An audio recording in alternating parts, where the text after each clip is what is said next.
بسم اللہ الرحمن الرحیم۔ شروع کرتی ہوں اللہ تعالیٰ کے پاک نام کے ساتھ جو بڑا مہربان ہے، رحم فرمانے والا ہے۔ نصرت اسلامی ٹی وی کو لازمی سبسکرائب کریں۔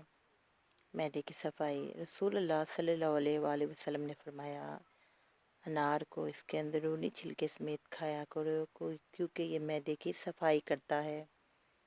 گردے کی بیماری کا علاج۔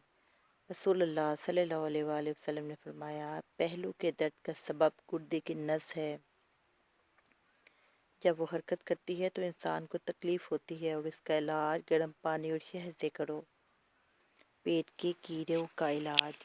حضرت ابن عباس رضی اللہ تعالیٰ عنہ بیان کرتے ہیں کہ رسول اللہ صلی اللہ علیہ وآلہ وسلم نے فرمایا، نہار منہ کھجوریں کھایا کرو کیونکہ اس سے پیٹ کے کیڑے مر جاتے ہیں۔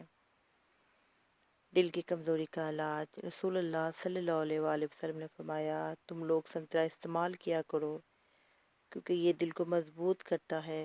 جوڑوں کے درد کا علاج۔ رسول اللہ صلی اللہ علیہ وآلہ وسلم نے فرمایا، انجیر کھاؤ کیونکہ یہ بواسیر کو ختم کرتا ہے اور جوڑوں کے درد میں مفید ہے۔ زخم کا علاج۔ رسول اللہ صلی اللہ علیہ وآلہ وسلم کو جب بھی کوئی کانٹا چبھتا یا زخم ہوتا تو آپ صلی اللہ علیہ وآلہ وسلم مہندی کا استعمال فرماتے۔ بخار کا علاج۔ رسول صلی اللہ علیہ وآلہ وسلم نے فرمایا، تم میں سے کسی کو جب بخار آئے تو سحری کے وقت ٹھنڈا پانی اس کے بدن پر 3 رات تک چھڑکا جائے۔